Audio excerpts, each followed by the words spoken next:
Abstraction is probably one of the biggest mysteries in the amazing digital circus. So far, we've seen two characters go through this transformation. We got Kaufmo and we have Kinger's wife Queenie. Kaufmo seems consistent with what we know about abstraction, in which the abstracted person completely loses themselves and becomes a monster, corrupting everything in their path. Meanwhile, Queenie's seem to be much different. What was calming her down to the point where Kinger could touch her face one last time without getting corrupted? As we saw before, Pomni and Ragatha had a much different experience when coming into contact with an abstraction. This got me thinking about the nature of abstraction as a whole. What does it actually mean for the characters?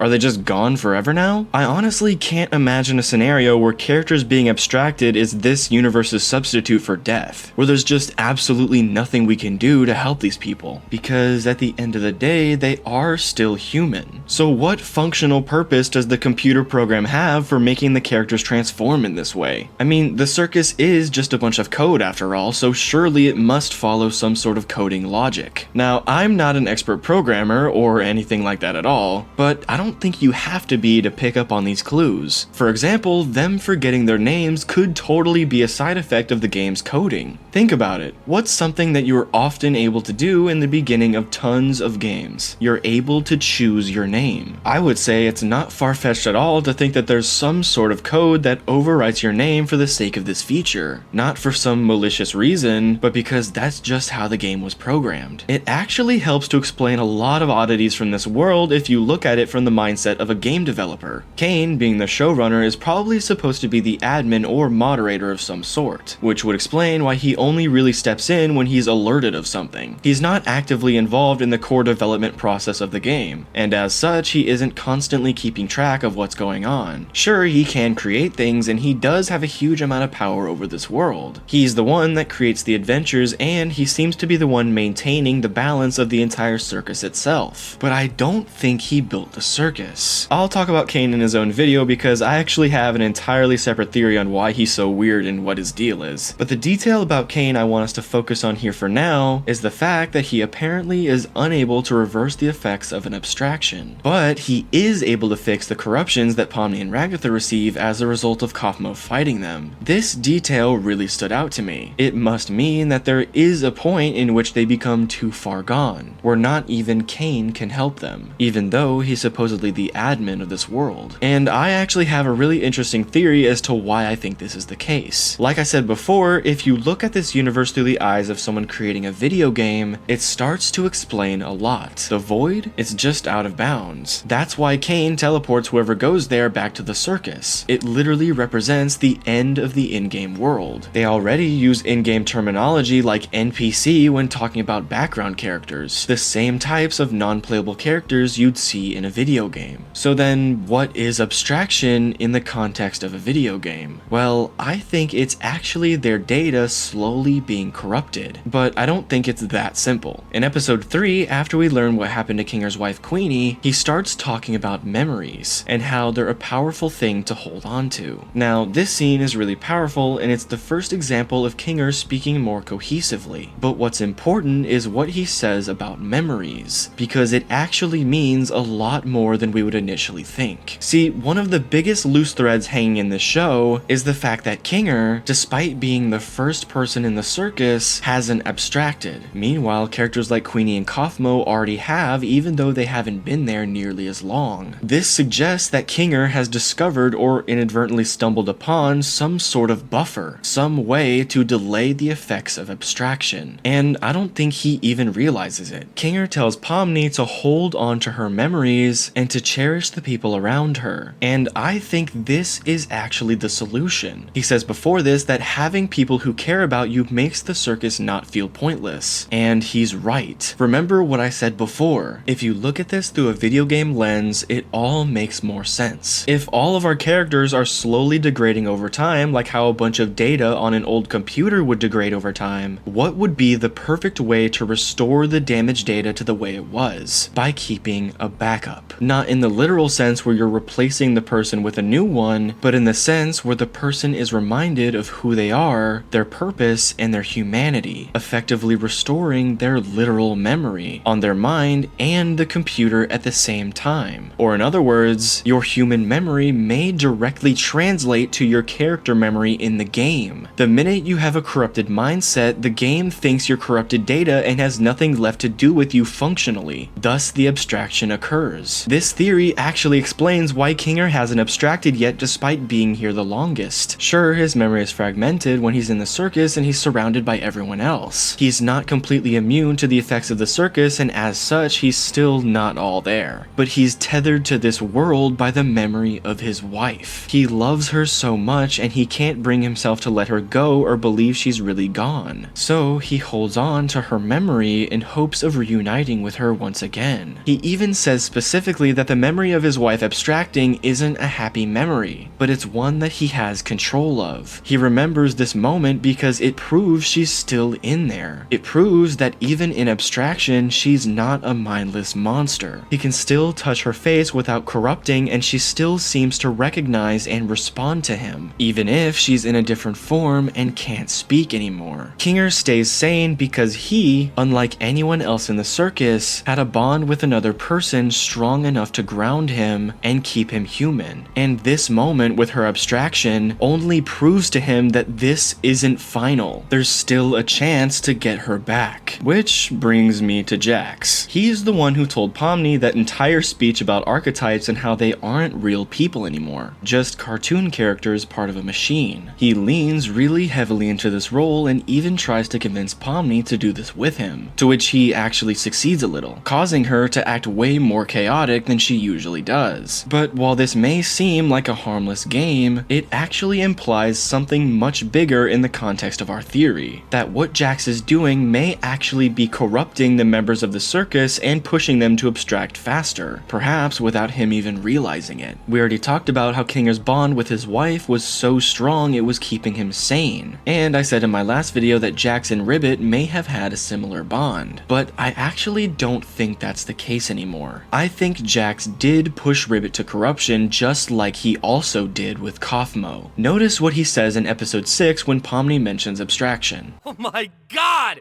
Are you seriously gonna blame me for something that everybody else did too?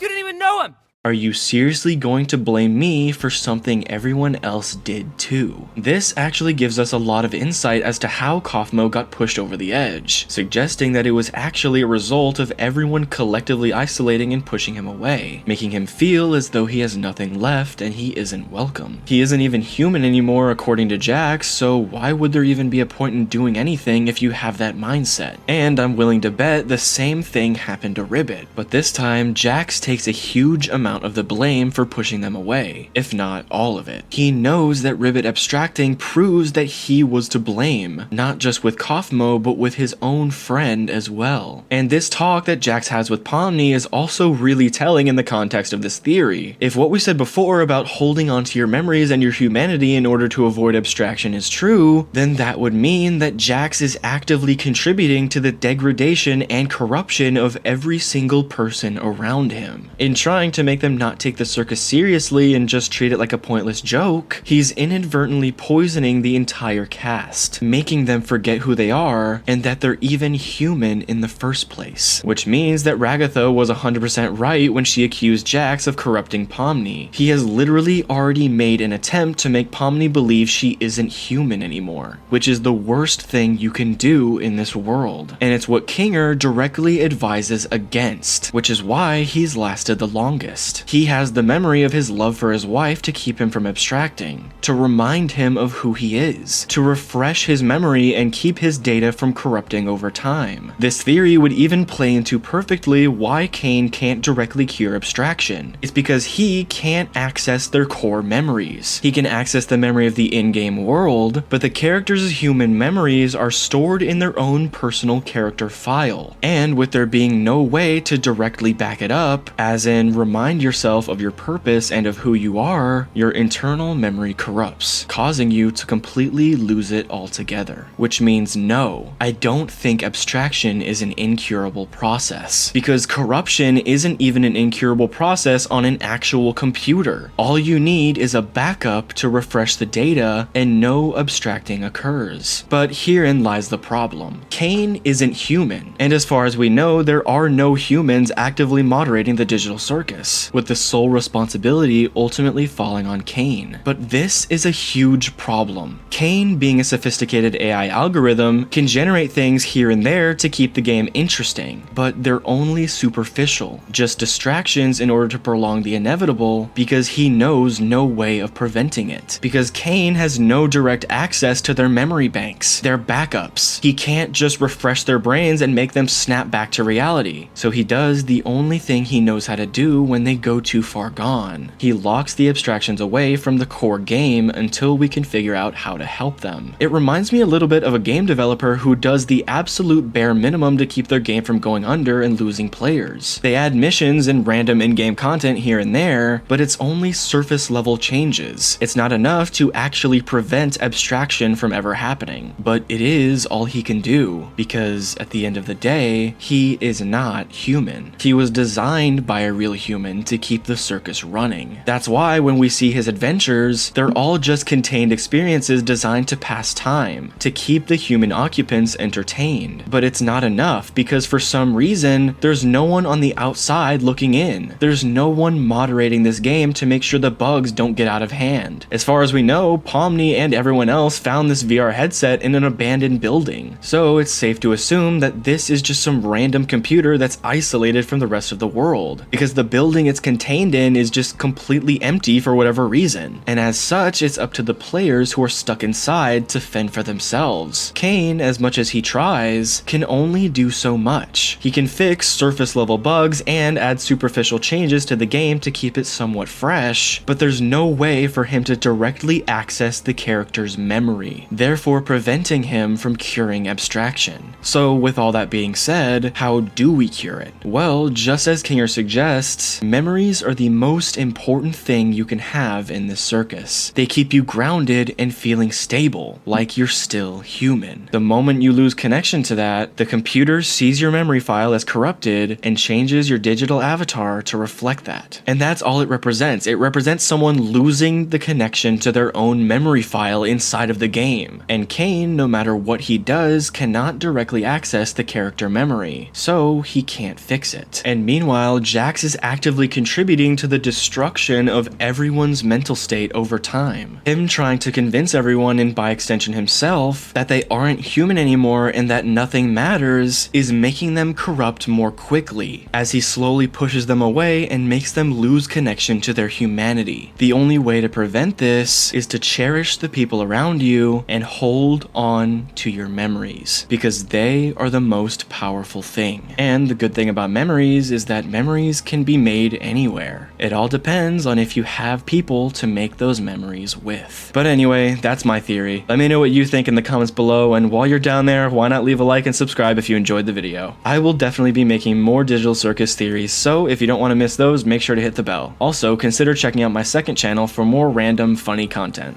But anyway guys, that's gonna do it from me. I love every single one of you with all my heart. Thank you so much for watching, and I'll see you next time.